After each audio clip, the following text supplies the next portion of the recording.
सहाय एषः स्यः रूप बन गया था। अब उन्हीं में से द्विवचन का रूप बनाने हैं। सबका एक ही प्रकार के लेख को ले लूंगा, इसलिए त्यद धन औ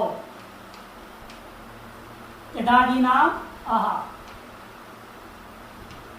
विभक्ति संज्ञा की सहायता विभक्ति से तो त्या आ धन औ। अब आगुण की प्राप्ति उसे बाधित आकाश और दीर्घ उसको बाल करके आपने लगा दिया अतो गुणे त्या धन औ हो गया। ठीक है ना, क्या धन औ। फिर पूर्वज सारा कार्य जो रामों में बनाया आपने, क्या क्या प्राप्त होता है? आगुण उसको बाद दिया वृद्धिरेचि, उसको बाद देता है प्रथमय पूर्व सवर्ण, हाँ उसको बाधेगा नादिची और लौटा कौन? वृद्धिरेचि, इसलिए लौट गया। देवदत्ता हंत्री हतन न्याय से वृद्धिरेचि लौट गया, रूप बना क्यों क्यों रूप बन गया। अब जस का रूप जस जस का बचेगा जशस्वी लगेगा, शी का ई बचा। तो भी कैसे स्थान जशस्वी लगाया आपने, शी आदेश को लेकर देना, फिर स्थान विध आदेश अनल विधौ, फिर लशक क्या धन ई हो गया। बाकी प्रक्रिया वही रहेगी सारा शुरू से। विभक्ति नाम आगुण प्राप्ति आकाशन बाध्य से बाध्य दो गुणे पर रूप हो गया क्या धन ई, क्या धन ई हो गया। अब आध गुण से गुण करेंगे आप, इसलिए आपका क्या रूप बना? स्यः त्यौ ते ते। इसी प्रकार से बाकी का चलाओगे तो सहा बना था तत्शब्द का, ये क्या है? यद शब्द का था, और तत्शब्द में क्या बनेगा? एक वचन में फर्क है, सहा तौ बनेगा और ते। यद का यह यौ ये प्रक्रिया में कोई अंतर नहीं, कोई नया सूत्र लगना नहीं है। जैसे त्यों की प्रक्रिया वैसे तौ का, वैसे यौ का। जैसे ते में प्रक्रिया आपने बनाया वैसे ते और ये का भी एक भी अलग सूत्र लगना नहीं है। और ये तत् शब्द में एक वचन में क्या बना था? एषः, यहां बनेगा एतौ, यहां एते। ठीक है। अब द्वितीय में जाइएगा, प्रक्रिया अतो गुणे तक वही रहेगी, सभी विभक्तियों है ना। त्या तक आ जाएगा, त्यत धन रहेगा अम, त्या अम, त्या धन अम। अब यहां आद गुण प्राप्ति, उसे बाधित आकाश और दीर्घ, उसको भी बात दिया अम्नि पूर्व त्यम त्यम। इसी प्रकार से तत्शब्द का तम, यद शब्द का यम और ये तम, एक शब्द। यही सब सूत्र है। द्विवचन पूर्वत बनेगा त्यौ तौ यौ एतौ। द्विवचन में तो कोई अंतर नहीं, आउट में शेषम सर्वत, कोई विशेष सूत्र नहीं। बाकी सब कुछ काम सर्वाधिकरण का जो हुआ है वही होगा। तृतीया में से क्या होगा? तेन त्याभ्याम त्यैहि, तेन त्याभ्याम त्यैहि, सर्वेण सभाभ्याम सर्वे जैसे। फिर सर्वस्मय बना, ऐसे यहाँ पे का क्या? त्यस्मयी, त्याभ्याम त्येभ्यः, त्यस्मात् त्यस्मात्, त्याभ्याम त्येभ्यः, त्यस्य त्ययोः त्येषां, त्यस्मिन् त्ययोः त्येष। सर्वनामनस्मयी या इतना विशेषण जसवशी सर्वनामनस्मयी गसिंग्योस्मास्मौ आवे सर्वनाम स्मुट, ये तो सूत्र लगेंगे विशेष सर्वाधिगण का। और इस सूत्र अपना जो विशेष तदादि नामा लगा तदादिगण में होने से, और तदो सावनंद्य सु के प्रत्यय सकार कर दे, केले की जगह विशेष सूत्र लगा, बाकी सब वही रूप रहेगा। तो रूप चलाइएगा, हमने तो त्या का चला दिया और अब तद का चलाए। सह तौ ते तम तौ तान तेन ताभ्याम तैहि तस्मै ताभ्याम तेभ्यः ताभ्याम तेभ्यः तेषु। इसी प्रकार से यह यौ ये यम यौ यान येन याभ्याम यैहि यस्मै याभ्याम येभ्यः यस्मात् यस्माद् याभ्याम येभ्यः यस्य ययोः येषां यस्मिन् ययोः येषु एषः एतौ एते एतम् एतौ एतान् एतेन एताभ्याम् एतैः एतस्मै एताभ्याम् एतेभ्यः एतस्मात् एतस्माद् एताभ्याम् एतेभ्यः एतस्य एतयोः एतेषाम् एतस्मिन् एतयोः एतेषु। तदादीनां संबोधनम उत्सर्गता नास्ति, तदादियों का संबोधन नहीं चलाया जाता, क्योंकि यह सर्वनामवाचक सर्वसाधारण का वाचक, किसी वस्तु विशेष व्यक्ति विशेष चेतन पदार्थ का बोधक होना जरूरी नहीं होता। और इस अभी उसमें आ जाऊँ, अभी आ रहा हूँ मूल में अभी आया नहीं ना वहाँ, आप देखिए मूल में अभी पुस्तक में अन्वादेशे कि एक शब्द का अन्वादेश प्रयोग होता है। पहले इदम का प्रयोग किया था ना आपने, एक क्रिया के लिए एक व्यक्ति का जब संबंध जोड़ा, अब आज उसी व्यक्ति को दूसरे क्रिया संबंध जोड़ने के लिए क्या बोलते हैं? अन्वादेश। अनेन व्याकरणम अधीतम एनम छंदोध्यापय आया था ना पहले, कहा इदम शब्द में। वहां एक सूत्र पढ़ा था आपने, द्वितीया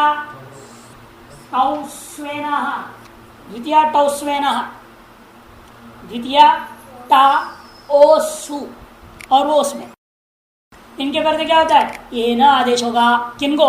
इदम और एतत् शब्द। किस स्थिति में? अन्वादेश के मामले में। इसलिए एतत् शब्द का यहां क्या हो गया?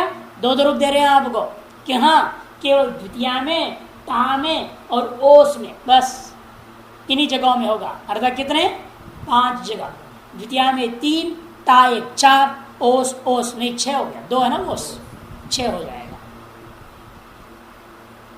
इसलिए इन्होंने दिया एनम एनौ एनान एनेन एनयोः एनयोः, ये बनेगा। अब ठीक हो गया ना? ये अनुवादेश प्रकरण में बनेगा। उसी एतत् शब्द का रूप होगा, एतत् प्रकृति को क्या अनुवादेश करेंगे? ये न अदंत आदेश कर देंगे। बाकी प्रक्रिया तो सर्वत्र चलेगा, कोई विशेष कार्य तो है नहीं कहीं भी। एनम एनम एनान है ना, एनेन एनयोः एनयोः, सर्वाधिक गण का कोई विशेष कार्य तो होना ही नहीं है। अब आता है छोटी सी पहाड़ इस्मद और असमद। हलंत पुल्लिंग में क्लिष्ट माना जाता है इस हिस्से को, है ना, इस्मद और असमद। थोड़ा समझ के जाएंगे धीरे धीरे, इसलिए इसको यद्यपि इस्मद असमद सर्वाधिगण में है, किंतु सर्वाधिगण का कोई कार्य नहीं होता, इसलिए विचित्रता इसमें आ गया। रखा गया शब्दों को सर्वाधिगण में, इस्मद अस्मद भवतु किम अंत में आता है सर्वाधिगण। लेकिन सर्वाधिक गणीय कार्य जो था, जसस्वी हुआ, सर्वनामनस्मयी हुआ, गसिंगस्मास्मिनो हुआ, चाहे आपका आमी सर्वनाम सुट, कोई नहीं लगता। क्यों? यह सारा विशेष सूत्र बनाया है इसके लिए, और तीनों लिंगों में समान होता है। इस्मद अस्मद सत्संजगासु त्रिषु स्वरूपाः पढ़ा है ना आपने। इस्मद अस्मद और षट संजक जो शब्द होते हैं उनका तीनों लिंगों में समान रूप चलता है। और ये हलंत है, इसलिए हलंत में इसका रूप बना रहे हैं आप केवल। इसका मैं मत सोचिएगा इस्मद का जो हम यहाँ हलंत पुलिंग में बनाया, इसका तो पुलिंग में ही रूप चलेगा, ऐसा नहीं। स्त्रीलिंग में भी यही रूप होगा, नपुंसकलिंग के लिए भी यही रूप होगा। त्वम पुमान, त्वम स्त्री, तम द्रव्यम, तीनों प्रयोग हो जाएगा। या लड़का हो या लड़की हो, नपुंसकलिंग वाला कोई पदार्थ बोध कराना हो तो भी त्वम ही प्रयोग होगा। इसलिए आ रहा है युष्मद धन। फिर प्रश्न उठता है ना एक, लेकिन फिर सर्वाधिगण में क्यों पाठ किया, ये तो प्रश्न उठेगा। तब कहेंगे अकच्छ प्रत्यय, जैसे उभा शब्द है नहीं था, उभा शब्दो नित्यम द्विवचनांत तस्य पाठस्तकजरतः कहा है ना, वैसे युष्मद अस्मद का जो सर्वाधिगण में पाठ है यह भी अकजरत ही, अकच्छ के लिए, यह भी अकच्छ के लिए। अकच्छ प्रत्यय सूत्रकार अव्यय सर्वनाम नाम अकच्छ प्राक्टे। अकच्छ प्रत्यय क्या होता है, प्रकृति का टी से पूर्व में, अज से पूर्व युष्मकद बन जाएगा प्रातिपदिक तक। जब अकच्छ होगा प्राकृतिक क्या होगा, युष्मकद, ये प्रातिपदिक युष्मद अस्मद धन स। इस स्थिति में सूत्र आ रहा है ज्ञे प्रथमयोरम,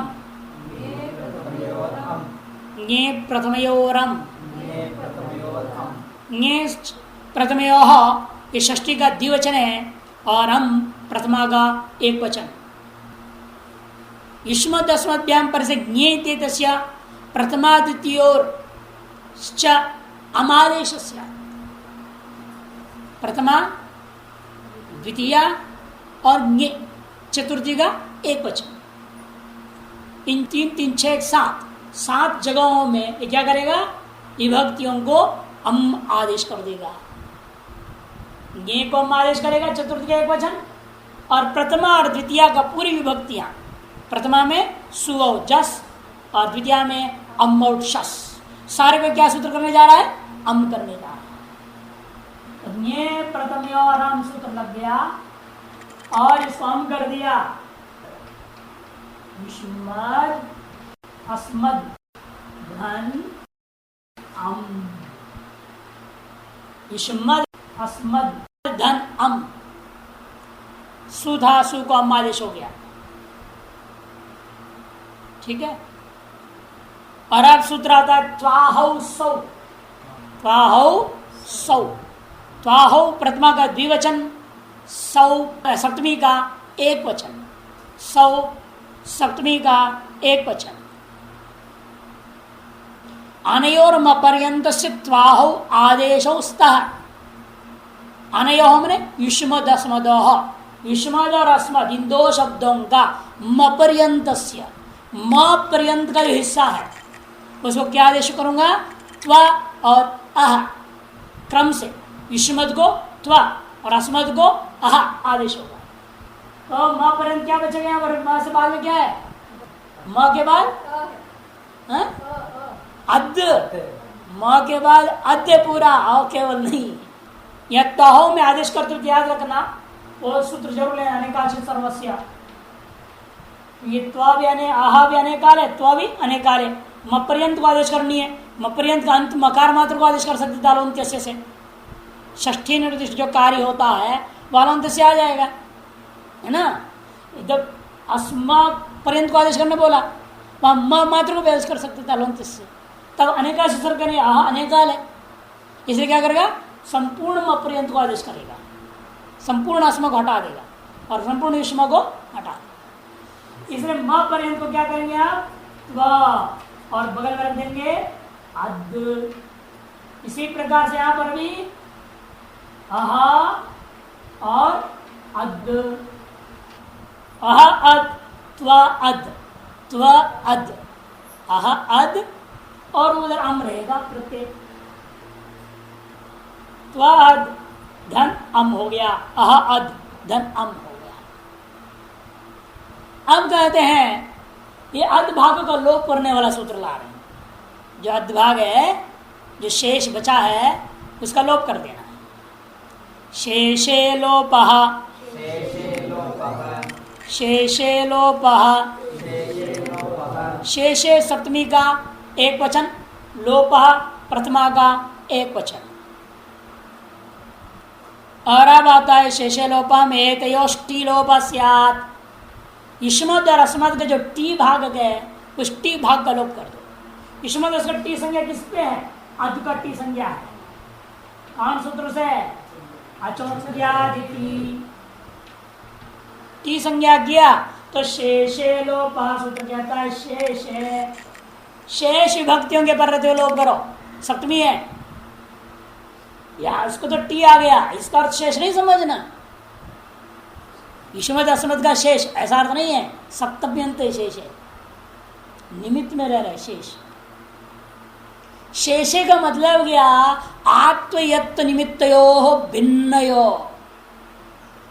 आत्व और यत्व करने वाले जितने प्रत्यय प्रत्यय हो रहा है उनसे भिन्न को ही लेना।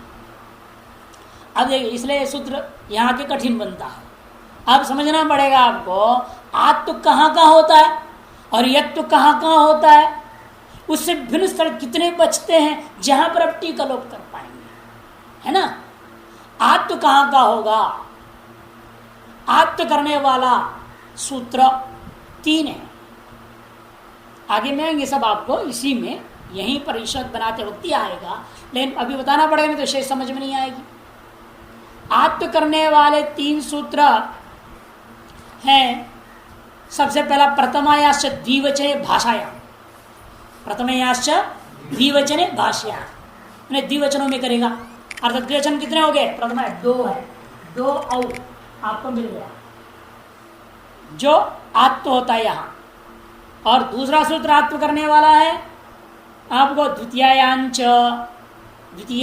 च, है ना, पूरी द्वितीय विभक्ति, अर्थात अम आउट शस, यहां आत्व हो रहा है, इन जगहों में भी आत्व हो रहा है। और तीसरा युष्मत् दस्मत् और अनादेश सूत्र वो कहां करता है, हलादि भक्तियों में, भ्याम भिस भ्याम भ्याम और सुप सुप प्रत्यय, सप्तमी के बहुवचन का सुप प्रत्यय, इतने जगह में क्या हो रहा है, आत्व हो रहा है। युष्मत् दस्मत् और अनादेश अभी आगे आने वाला है आपको, यहाँ एक पन्ना पलट के देखिए, एक पन्ने या 1.5 पन्ने बाद ही होगा।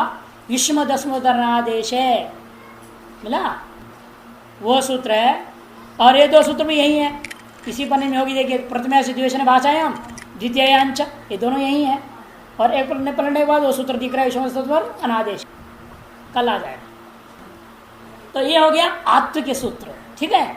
और यत्व करने वाले एक ही सूत्र है, कौन है वो, योची, ये भी आगे देखिए तृतीया का इसमें दिया ना, यहाँ जहाँ युष्मत् दस्मत् अनादेश था उससे पहले योची एक सूत्र देखिए, मिला, योची वो क्या करता है, यत्व करता है। यत्व कहाँ करता है वो, एक तो टा में, नी में और एक ओस, इतने जगह में क्या हो रहा है, 4 जगह पर यत्व होगा और बाकी सब जगहों में आत्व होगा, ठीक है।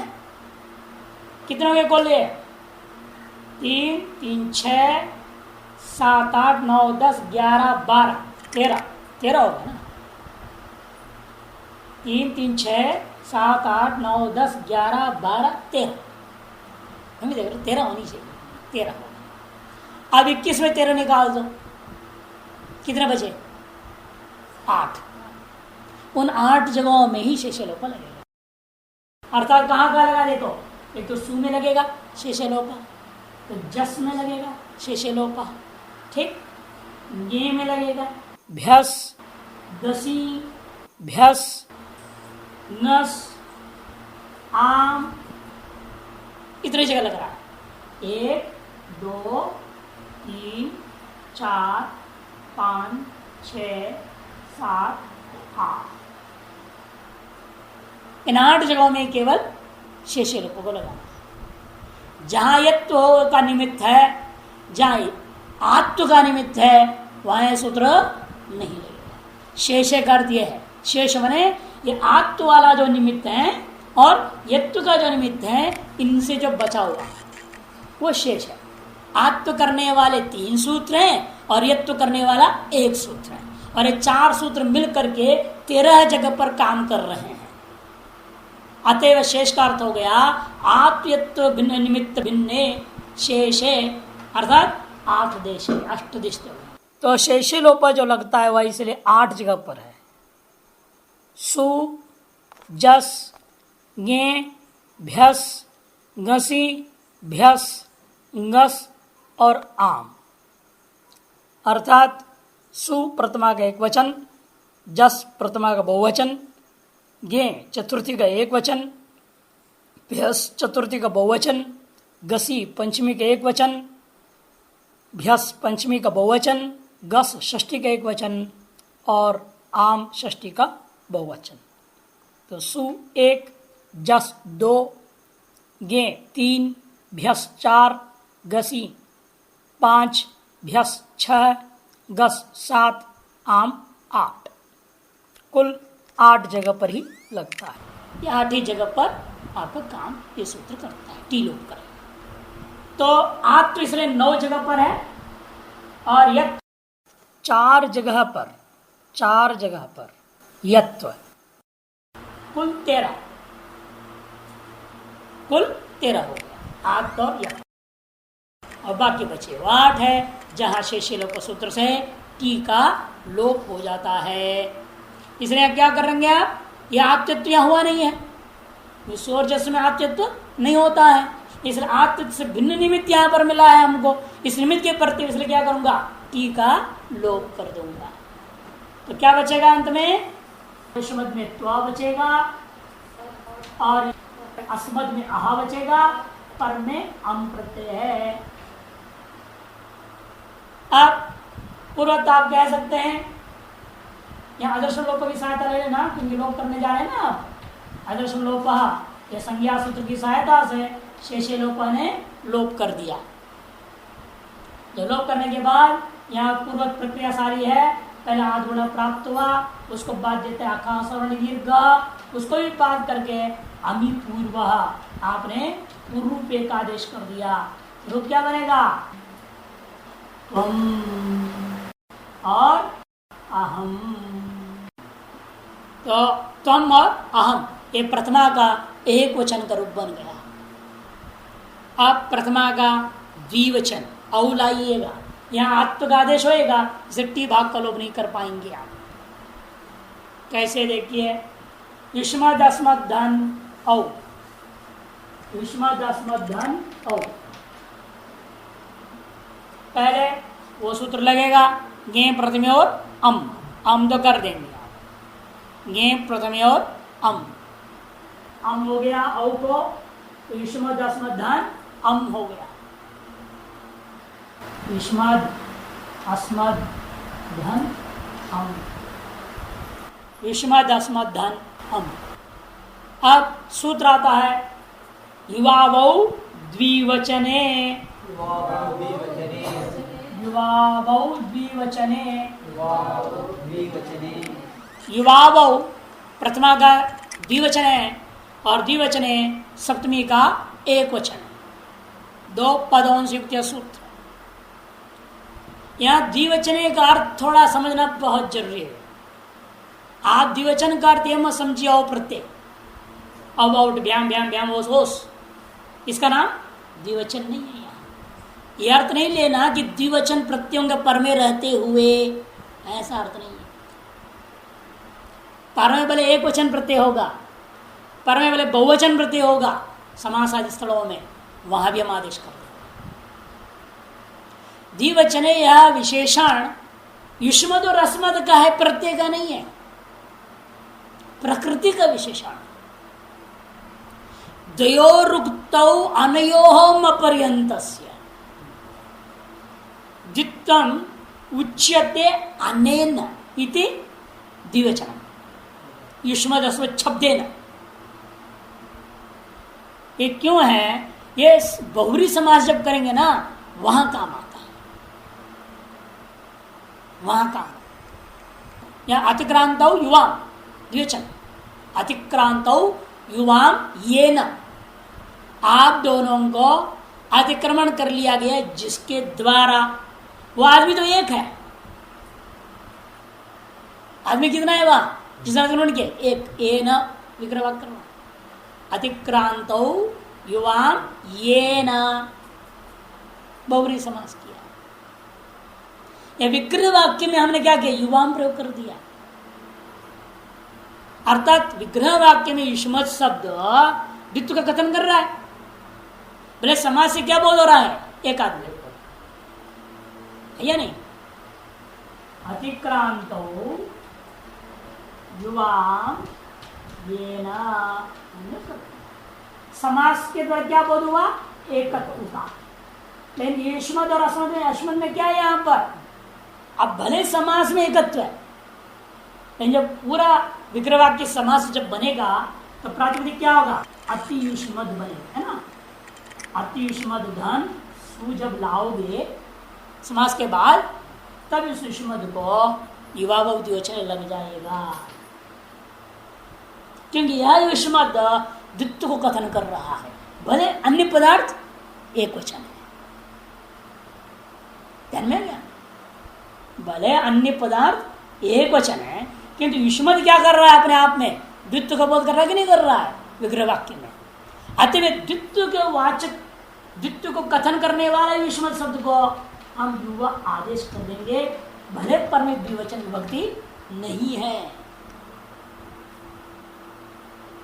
इसलिए यहाँ द्विवचन का शब्द का अर्थ बहुत महत्वपूर्ण अर्थ, अधिकतर लोग यहाँ गलती करते हैं।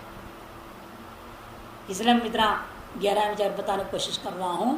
ये समास में इसका लाभ है, वर्तमान में लाभ नहीं दिख रहा है आपको समास में, उसमें भी जब बहुरी समास का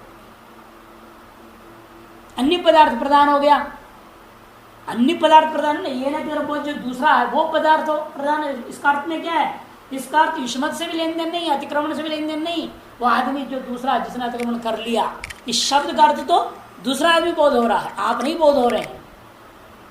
विग्रह वाक्य में क्या बोला, आप दोनों को अतिक्रमण कर लिया गया है, जिसके द्वारा विग्रह वाक्य के समास के अंतर्गत आप हैं, लेकिन शब्द का अर्थ क्या है, कोई दूसरा है या नहीं।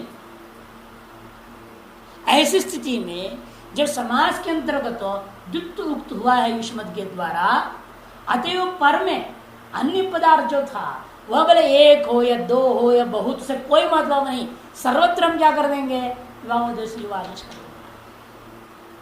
सिद्धांत कौमुदी में विस्तार रूप में इसका रूप बना करके, यही आगे भी आएगा, बहुवचन में भी, तुम्हारा एक वचन में भी आएगा, है वहां पर भी एक वचन बोला ना, तुम्हारा एक वचने आगे आने वाला है।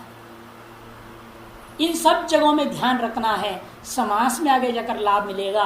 इसलिए एक वचन कर तो विभक्ति का विशेषण नहीं है, ये किसका विशेषण है, प्रकृति का विशेषण। यहाँ जो द्विवचन शब्द है या आगे आने वाला एक वचन शब्द है, वो प्रकृति का विशेषण है।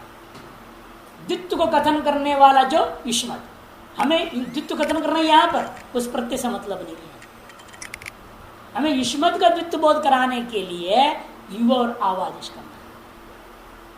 इसलिए अलग कर देने कौन, यहाँ देखो वृत्ति में ही देख लो, या क्या लिख रहे हैं, ये नहीं लिखा इन्होंने, अनयोर विभावस्तो द्विवचने विभक्तौ, ऐसे लिखा है क्या, द्विवचन को कहा लिखा इन्होंने, वृत्तिकार ने शुरू में लिख दिया, द्वयोर उक्तौ, द्वयोर उक्तौ अनयोर मपर्यन्तस्य, कहाँ रखा द्विवचन शब्द को, प्रकृति का विशेषण।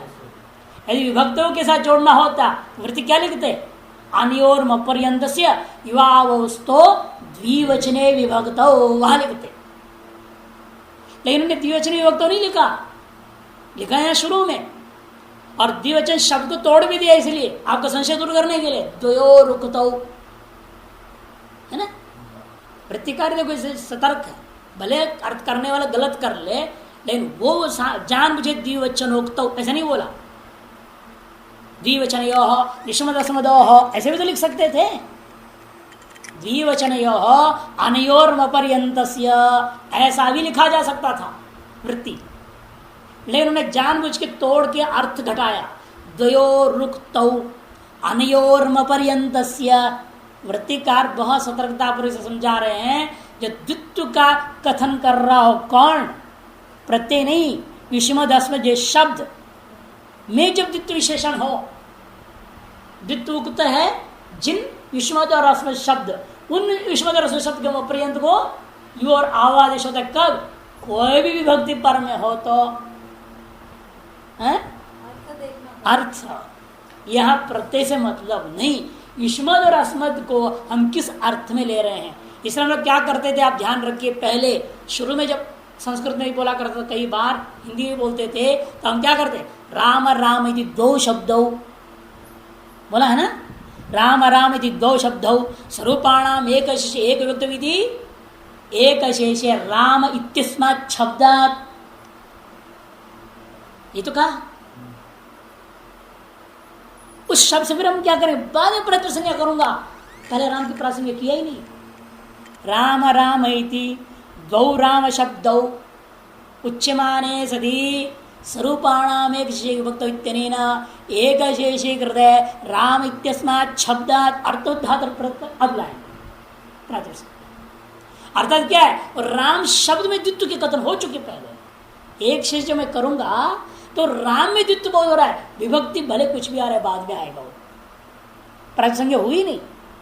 जब प्रकृति में मैं द्वित्व का कथन कर रहा हूं या प्रकृति में बहुत का कथन कर रहा हूं, उससे विभक्ति आया है क्या?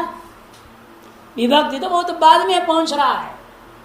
इस से यहां पर भी यशोदशमी में क्या करेंगे, त्वम त्वम दो ले, त्वम त्वम अहम अहम दो लीजिए, इत्य युष्मदस्मत् शब्दौ द्वौ तयोः स्वरूपाणाम एक से विभक्त इत्यनेन एक शेषे कृते युष्मद् अस्मत् शब्दात् अर्थोद्धात प्रातिपदिकम् इत्यनेन वा कृत समसाश्च इत्यनेन वा प्रातिसंज्ञां कृते सति ज्ञाप प्रातिपदिक प्रत्यय परश्च इति सूत्रत्रयम् अधिकृत्य सुप इति परिभाषसूत्र सहकारेण सौजस्मत् इत्यनेन सूत्रेण खले कपोतन्यायेन एकविंशति प्रत्ययवत् प्राप्ताः तत्र द्वितीयकक्षायां द्वेकयोर द्विवचने वचने दी प्रथमाया द्विवचने कक्षायां औ प्रत्यय जाते, देखो कितने देर बाद औ प्रत्यय आ रहा, कितनी प्रक्रिया आपको कर दी, उसके बाद औ प्रत्यय टपका।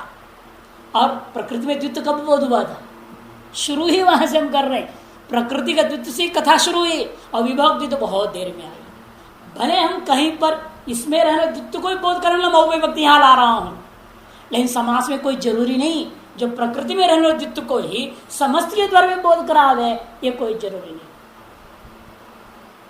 ये आपने देखा अकृतिक्रांत युवा, ये न जब बोलूंगा तो क्या हुआ, प्रकृति में तो यहाँ द्वित्व है, लेकिन वहां विभक्ति किस में ला रहे हो, एकत्र, ध्यान में ना बात। इसलिए युवावौ द्विवचने द्वयोरुक्तौ, इस पर बहुत ध्यान देने वाली बात बनती है। द्वयोरुक्तौ ये क्यों कहा जा रहा है, कहाँ कह रहे हैं, कहाँ का विशेषण है, कैसा है, तभी आपको समास में समाधान होगा, नहीं तो समास में पूरा खिचड़ी समझ में नहीं आ पाएगी कुछ भी आपको वहाँ। यद्यपि बड़े कृपा किया लघु सिद्धांत कौमुदीकार ने समास में इस बात को उठाया ही नहीं, यहाँ जो सिद्धांत कौमुदी पढ़ोगे तब आएगा, अतित्वम इत्यादि जो है ना वहाँ। लेकिन लघु में गलत समझोगे तो फिर सिद्धांत कौमुदी फंसोगे कि नहीं, वहां समझ में बात दिमाग में खटखट होएगा, क्या हो रहा, वहां तो कुछ और अर्थ रटा था, यहाँ तो कुछ और अर्थ है, गुरु कुछ और बता रहे हैं अभी, इसलिए अभी से ही रट लो ताकि बाद में सुविधा हो जाए। द्वयोरुक्तौ अनयोर्मपर्यन्तस्य युवावस्तौ विभक्तौ, इसलिए यहाँ मपर्यंत को क्या हो गया, युवा अद आव अद धन अम, युवा अदम आव अद अम, यह अद की टी भाग का लोप नहीं होएगा, क्यों आत्मनिर्देश करने वाला सूत्र आ रहा है ना, आत्म और यत् से भिन्न में ही शिष्य लोप लगाना है। अब आत्म वाला सूत्र आगे देखिए, पहला सूत्र जो तीन में से पहला वाला, प्रथमाया से द्विवचने भाषायाम, प्रथमाया षष्ठी का एक वचन, च अव्यय द्विवचने सप्तमी का एक वचन, भाषायाम सप्तमी का एक वचन। भाषा माने लोक में, वेद में जरूरी नहीं आप आत्व करें ना करें, वेद में आत्व करना कोई जरूरी नहीं है, लोक लोक में जब इसका रूप चलाएंगे तब आदेश करना ही पड़ेगा, वेद में विकल्प मर्जी हो जाएगी। औंगी एतयोर आत्म लोके, औंगी, औंग किसकी संज्ञा होती है, औ और आउट का, औंगी अवकार संज्ञा है ना, कहाँ पढ़ा था? औंगाप सूत्र में, अजंत स्त्रीलिंग में औंगाप सूत्र में आप पढ़े थे। औंगिति औकार से संज्ञा प्राचीनाचार्यों के मत। तो औं के प्रति में औट दोनों के प्रति हुए आपको क्या करना है? एतयो इनके अंत्य एतयो का युष्मद अस्मद को आत्व करो। कहां करूंगा आत्व? अलोन्त्यस्य दकार को कर देंगे। युवाद अम आवादम स्थिति में अतोगुणे पर भी कर सकते हैं आप। पहले कर लो, बाद में इसको लगाओ। अतोगुणे वह क्या और ये आकार ये लोप तो होना नहीं, शेष लोप से आत्व का प्रकरण आ रहा है, इसलिए पहले आप अतोगुणे लगा दीजिए। युवा अध में क्या बोलेंगे? आधगुणे की प्राप्ति हुई, उसको बाद दिया आकाशवर्ण दीर्घ, उसको बाद दिया अतोगुणे पर रूप, ताकि सुविधा हो जाएगी। युवद बचेगा, आवद बचेगा, ठीक है ना, और अम होगा। आप दकारों को क्या करेंगे? आकार आदेश करेंगे। कौन सूत्र से?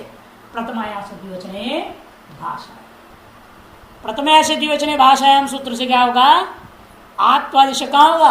अलोन्त्य की सहायता से दकारों को हो जाएगा, केवल दो को अलोन्त्य की सहायता लेकर के युवा आव आ अपना आदुण की प्राप्ति, उसे बाल के आकाश को दूर कर युवा आवा धन अम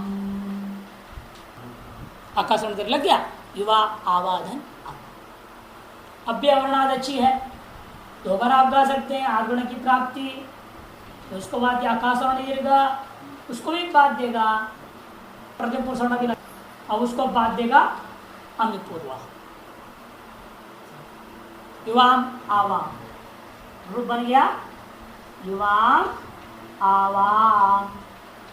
अब एक और बात पहले ध्यान रख लेना, जो पहले भी हमने कई बार बोल चुका हूं, यह अम आदेश हो रहा है। अम आदेश होता है तो मकर किसने होना चाहिए था? हैं?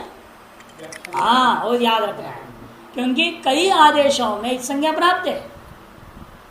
नीचे मित कर सकते थे, मित करके हम आदेश कर सकते, सु के आगे में आकार बढ़ता, अश्व हो जाता वो, है ही नहीं, और वो के आगे में आकार बिठा देते,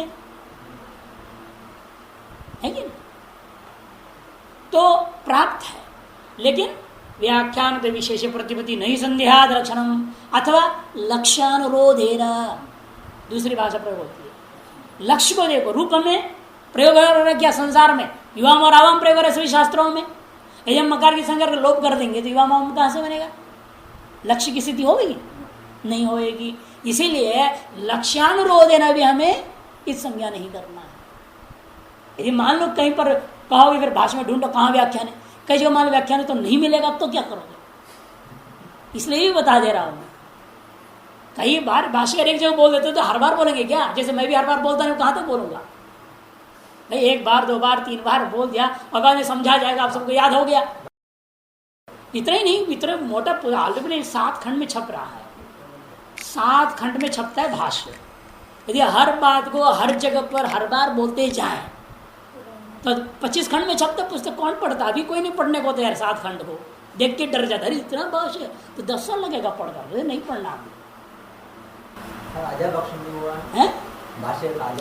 बहुचित आचार बक्षित में तत्व भी है, ये भी समस्या है। भाष्य का बहुत सारा हिस्सा बकरी खा गई। अजा भक्षित में तत् कई सूत्रों का भाष्य नहीं है, यदि है तो अधूरा भी है, कुछ है कुछ नहीं है। इसकी भी कथा जानना पड़ेगा। फिर अजा बकरी कैसे खा गई भाषी को? एक समय ऐसे वक्त कलयुग में इतनी भ्रष्टता हो गई भाषा की, संस्कृत लगभग लोप हो गया कलयुग में। जो संस्कृत लोप हो गए, प्राकृत भाषाएं बोलते थे लोग, उसको प्राकृत भाषा बोलते। उस स्थिति में भाष्यकार का अवतार हुआ, पतंजलि महर्षि का अवतार हुआ दक्षिण भारत में, चिदम्बरम देश में, और उन्होंने व्याकरण पढ़ाने लगे, सब कुछ होने लगा। लेकिन उनके शर्त थी, जो भी पढ़ाते थे ना, बोलते थे कोई लिखना नहीं, लिख रहे मना, कोई कॉपी नहीं, सुनो, सुन के याद होना चाहिए। ऐसे छात्रों को ही पढ़ाते थे, नहीं तो गेट आउट, सीधा बाहर। अभी सुनाया 10 लाइन, चलो तो सुनाओ।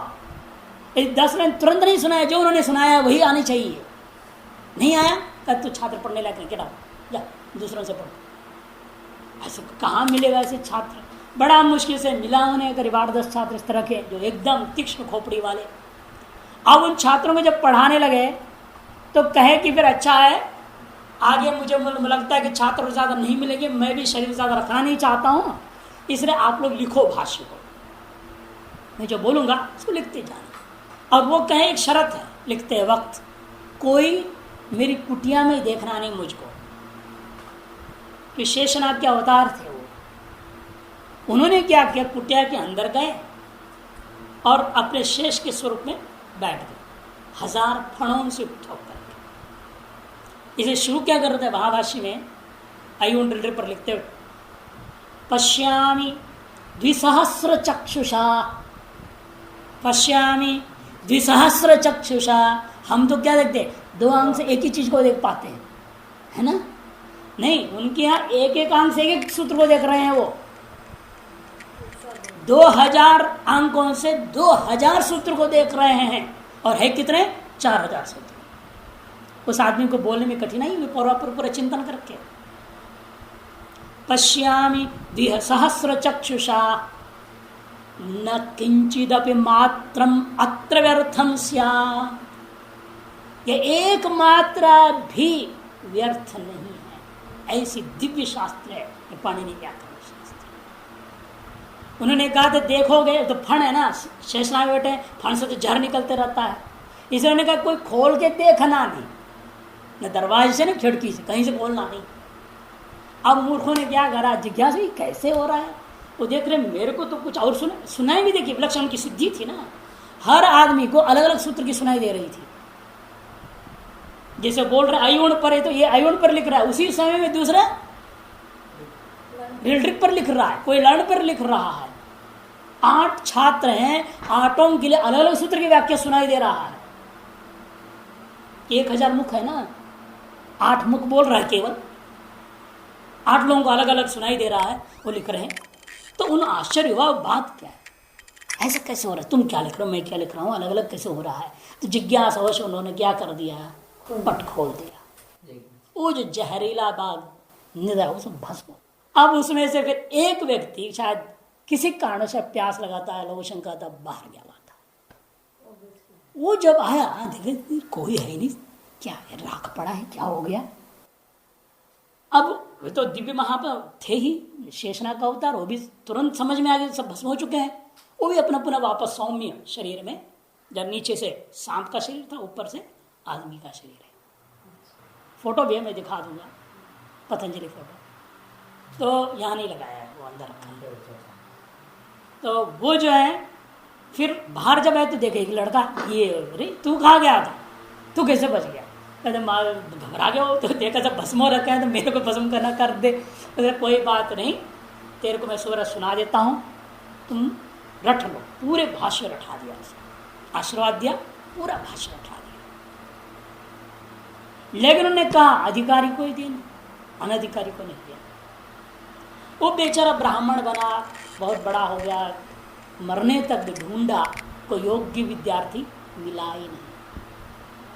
वो एक प्रश्न पूछा था, पचेर निष्ठायाम किम रूपम, पचे है निष्ठायाम किम रूपम। भाष्यकार ने कहा तुम एक प्रश्न डालना, जो इस प्रश्न का जवाब देगा उसको तुम भाष्य लिख करके पढ़ा देना। अब मर गया, कोई मिला ही नहीं। अब मर गया तो क्या हुआ, ब्रह्म राक्षस, ब्राह्मण एक राक्षस के जैसे पेड़ पर बैठा रहा इलाहाबाद में। अब वो ढूंढ रहा है, जो भी आता है ब्राह्मण नीचे से पंडित, उससे पूछता है पचे निष्ठाएं किम रूपम। अब नीचे आगे नहीं कर रहा, कोई है नहीं। फिर दोबारा प्रश्न सुनाई देता है और सब गलत रूप बताते थे, जवाब नहीं देते, फिर आगे मौन हो जाता। एक ब्राह्मण बैचांस आया जिसका नाम वर्षाचार्य है, वो जब आए उन्होंने जवाब सही दे दिया, पक्वम उपवर्षाचार्य, उपवर्ष, वो जवाब दिया पक्वम। जब वो जवाब दिए तो उन्होंने कहा ठीक है, तुमको और क्या इच्छा है, पढ़ने की इच्छा है और आगे। जब पक्वम तुम जानते हो, इस तुम कृदंत को जानते हो, इसका मतलब कि सुबंत तिगंत में तुम नहीं हो, थोड़ा आगे बढ़े हो। तुम्हारी इच्छा है भाष्य पढ़ने की तो मैं पढ़ा। उनका आप कौन है? तो मैं शरीर धारण नहीं कर सकता, मैं इस पेड़ के पत्तों पर लिख लिख करके तुमको भाष्य दे दूंगा, तुम बटोर लेना। और वो बोलते गए, साथ साथ सुनते भी जा रहा है और लिख लिख के फेंकते गए सूत्रों में भाष्यों को। जब फेंकेंगे तो हवा में इधर उधर उड़ता ही है। अभी बटोर रहा था, बटोरने में गई, बकरी भी आ गई वहाँ, कुछ तो खा गई, जितना उनके पास रह गया वही आज भी हमको उपलब्ध है। इसको हम क्या कहते हैं, जितने हिस्सा नहीं है उसको कहा जाता है अजा भक्षितम ये तत्व। कई सूत्रों के बारे में आगे पीछे विचार करके हम लोग निर्णय ले लेते हैं भाष्यकार का आशय यह होगा। यदि भाष्यकार का आशय नहीं होता तो आगे ऐसे नहीं करते, पीछे ऐसे नहीं बोलते। यदि जिन सूत्रों के भाष्य भी नहीं है उस पर अनुमान कर लिया जाता है और अपरिज्ञान। इसे कहीं पर व्याख्यान होती विशेष प्रतिपत्ति, कहीं लक्ष्यानुरोध देना, कहीं अजावक्षित पर अपने बचाव करना पड़ता है।